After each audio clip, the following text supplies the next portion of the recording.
Misalnya kegiatan pabrik dengan biaya fisik ini bekerja ya Kak, bukan fisik yang lain.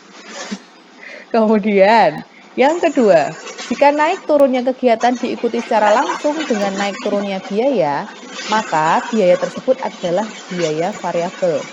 Jika tidak ada hubungan fisik antara kegiatan dan biaya, maka biaya tersebut adalah biaya tetap. Nah, kelebihannya pendekatan ini adalah relatif teliti. Kelemahannya seringkali memerlukan biaya yang mahal. Gitu. Kemudian, nah ini yang terakhir yang akan kita bahas lebih lanjut. Pendekatan perilaku biaya sesungguhnya dengan metode masa lalu. Jadi berdasarkan record data masa lalu, kemudian kita hitung bagaimana pemisahan antara biaya variabel dan biaya tetapnya. Nah, itu ada 3 metode nanti untuk menghitungnya. Yang pertama titik tinggi dengan cara metode titik tinggi tertinggi dan titik terendah. Mungkin kalau di matematika sudah pernah, matematika bisnis. Terus kemudian yang kedua dengan scatter plot, yang ketiga dengan least square. Nah, anggapan dasar pendekatan ini adalah biaya masa yang akan datang akan mempunyai perilaku yang sama dengan biaya masa lalu. Jadi misalnya biaya tahun lalu tentang biaya produksinya itu digunakan sebagai dasar penentuan biaya di akan datang. Nah, kelemahannya pendekatan perilaku biaya sesungguhnya masa lalu ada yang pertama adalah jika ada perubahan yang cukup besar atau signifikan terhadap mesin-mesin atau metode produksi atau produk yang diolah atau kondisi eksternal yang mempengaruhi perusahaan, maka data biaya masa lalu yang dicatat oleh akuntansi tidak mencukupi untuk menaksir biaya masa yang akan datang. Jadi lebih terpengaruh kalau ada perubahan yang signifikan. Misalnya kalau yang kemarin itu COVID. Nah, COVID jelas itu tidak bisa diduga kan. Jadi dan mempengaruhi kegiatan produksinya atau kegiatan perusahaan itu sangat signifikan. Nah, sehingga untuk data historis yang perusahaan miliki untuk mentaksir biaya yang akan dikeluarkan di masa akan datang itu sangat terpengaruh dan sangat istilahnya berpengaruhnya besar karena memang dia tidak terprediksi gitu. Nah, kalau memang dari beberapa metode memang banyak ada kelemahannya, tapi yang paling terakhir ini yang paling kelemahannya itu hanya ada ketika terjadi aktivitas atau perubahan yang sangat signifikan yang mempengaruhi gitu. Jadi paling sesuai yang terakhir, metode yang dengan masa lalu data-data historis. Kemudian sering timbul ketidaksesuaian antara biaya dinikmati dengan saat biaya dicatat dalam akuntansi, misalnya biaya depresiasi, amortisasi, padahal aset tetap dinikmati pada semua bulan dalam periode yang bersangkutan. Jadi gini contohnya, kalau misalnya biaya historis itu kan biaya masa lalu, biasa masa lalu ya. Pernah dengar depresiasi?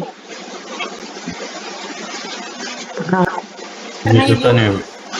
Versus amortisasi bedanya apa? Amortisasi belum pernah. Belum pernah. Saya kirain mau jawab Teresia.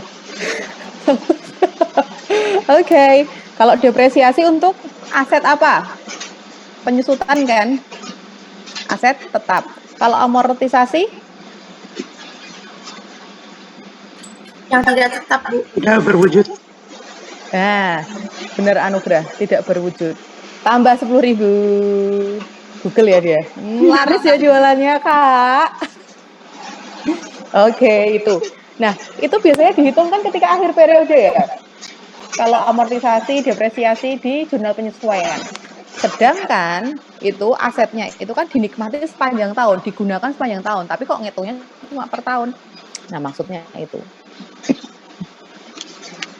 Oke, kita lanjutkan. Tadi sudah saya singgung. Yang pertama, pendekatan perilaku biaya sesungguhnya masa lalu ada 3. Pertama adalah metode titik tertinggi dan terendah. Kemudian ada metode scatter graph. Yang kedua ada metode least square. Kita bahas yang pertama dulu. Metode titik tertinggi dan terendah. Contoh kasusnya adalah Barker Company terkait tentang biaya listrik dan data jam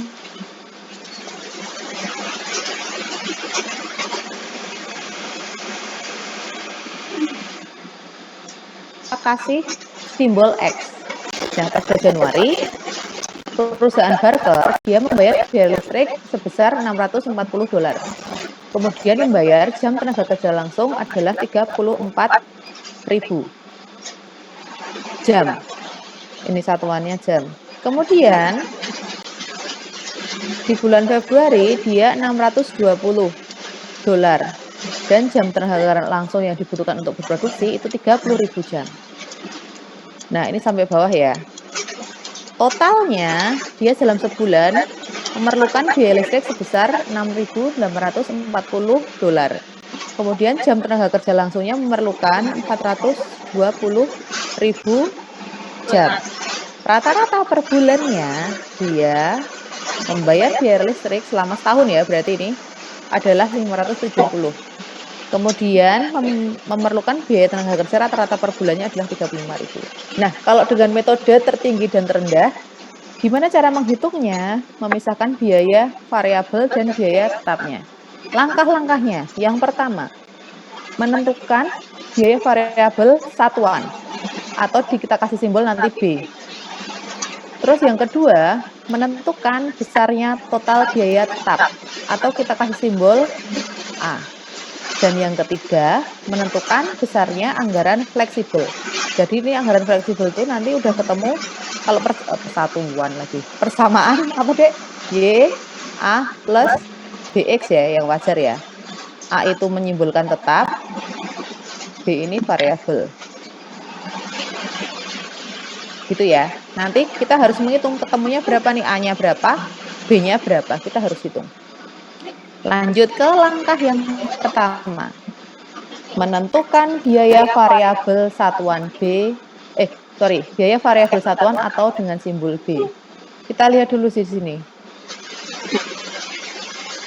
Biaya pada titik tertinggi kita simbolkan dulu YT sama dengan A plus BXT.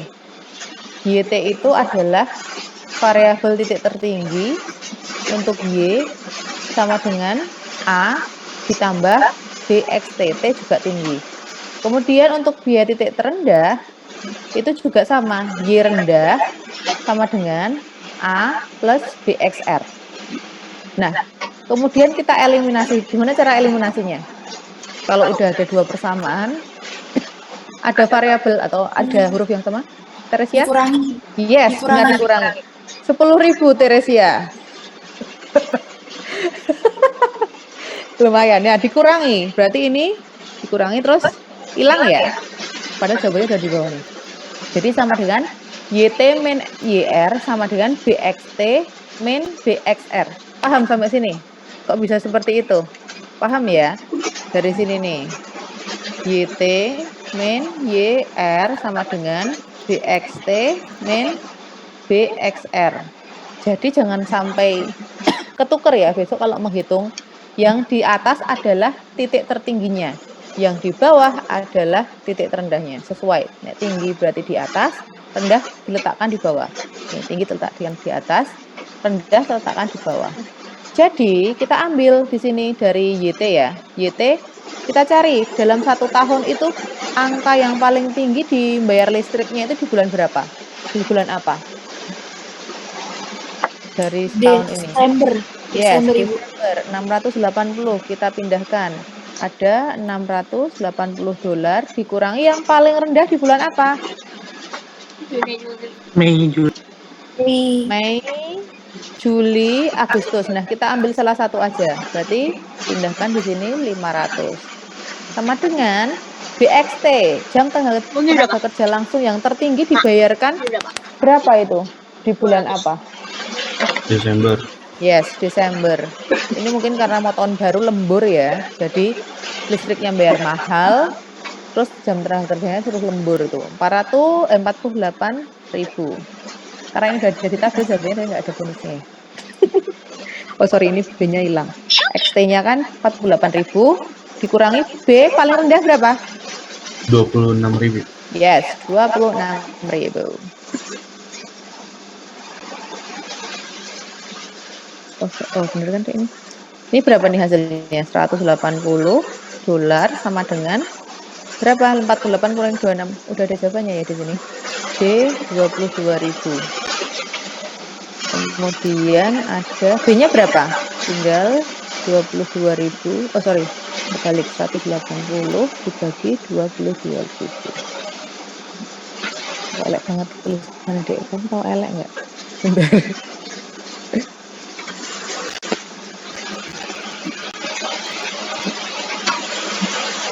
Ini sama dengan 22. Sorry. 22.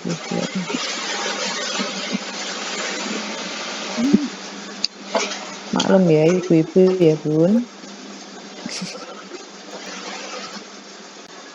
Berapa ini misalnya ini 180 sama dengan 22.000 ember. Berarti satu embernya berapa? 180 dibagi 22.000. Berarti satu ember bernilai 0,00818 per jam tenaga kerja langsung. B-nya diingat-ingat ya, 0,00818. Nah, itu langkah yang pertama. Kita lanjutkan langkah yang kedua. Langkah yang kedua adalah menentukan besarnya total biaya tetap atau A. Tadi biaya variabel itu simbolnya apa? X. Sekarang kita cari biaya variabel tadi. Ya, benar. B. Terus yang ini kita nyari A-nya. A dapat dihitung dengan rumus pada titik tertinggi A sama dengan YT min BXT. Sebenarnya hampir sama ya, cuma diubah. Jadi dari sebelumnya YT itu kan sama dengan A plus atau minus B? Oh iya kan, plus BXT kan. Berarti kita pindah YT min BXT sama dengan A. Cuma diubah aja persamaannya. Yang penting jadikan A sama dengan titik. Kan ini kalau dibolak-balik sama aja. Yang penting nilainya sama. Nah, kemudian ini A YT min BXT. Kemudian bawahnya adalah dengan titik terendah A sama dengan YR min BXR. Ini juga kita tinggal masukkan aja persamaannya. Berarti yang persamaan A untuk titik tertinggi tinggal dimasukkan A, titik tertingginya berapa tadi? 680 kan? Ketemunya B-nya. Iya enggak? BXT-nya. Sorry, YT-nya. Bingung enggak, Dek? YT-nya. 680 kan? Kemudian dikurangi tadi BXT-nya. B-nya berapa? 680 dikurangi B-nya, hasilnya 0,00818 kali titik tertingginya untuk jam tenaga kerja, yaitu 48. Ini enggak, Bu? Tadi untuk YT-nya tertinggi ini, XT-nya tertinggi kan ini kan? Jadi A-nya ketemu berapa? 680 dikurangi 393, A-nya ketemu untuk yang tertinggi 287. Bingung nggak sampai sini? Belum, Bu. Belum ya? Aman berarti. Oke. Terus yang kedua, cari titik terendahnya. Persamaannya kan ini kan? Berarti YR. Y terendah. Berapa tadi? 500. Kemudian B sebelumnya ketemu 0,0818 dimasukkan, dikalikan X terendah 26.000. Berarti hasilnya $500 dikurangi 213 sama dengan 28.000. Sama nih. B-nya, A-nya sorry. Nah, setelah menentukan A, kita buat persamaannya. Aduh, bentar, Pak. Charger, sambil charger. Nah, tadi paling rendah berapa? 26.000. Nah, untuk yang yang ketiga. Ini ke copy deh. Menentukan besarnya anggaran fleksibel. Nah, setelah B dan A dapat ditentukan, maka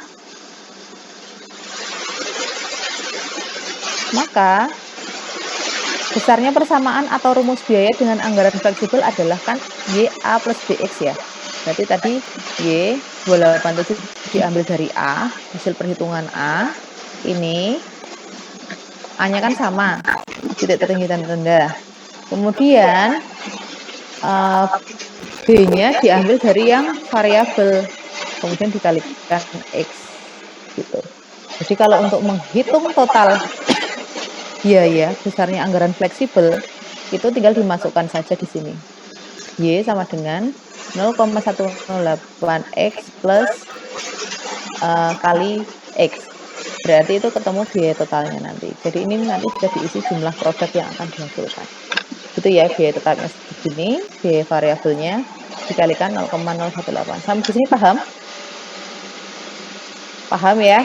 Oke, kita latihan soal. Silahkan dikerjakan. Bentar. Oh, tak jelasin dulu. Nah, kebaikan. Metode titik tertinggi dan terendah. Metodenya sederhana sehingga mudah dihitung dan dipakai. Tetapi kelemahan metode titik tertinggi dan terendah itu kurang teliti dan cermat karena hanya didasarkan pada dua tingkatan kapasitas yang ekstrim, yaitu hanya diambil, ngitungnya tuh hanya diambil titik tertinggi aja, kemudian hanya titik terendah aja. Jadi yang lain, kapasitas yang lain tidak diperhitungkan. Sorry. Kemudian, oh ini ke copy aja. Nah ini latihan kasusnya ya. Silahkan dihitung berapa Y sama dengan A plus BX-nya. Yuk, kayak tadi prosesnya. Kalau ini perusahaan Richardson. Ibu boleh sambil lihat PPT-nya nggak, Ibu? Oh, boleh. Mulai dari awal dulu ya. Iya, Ibu. Izin foto. Ini nggak apa nih, dilihat.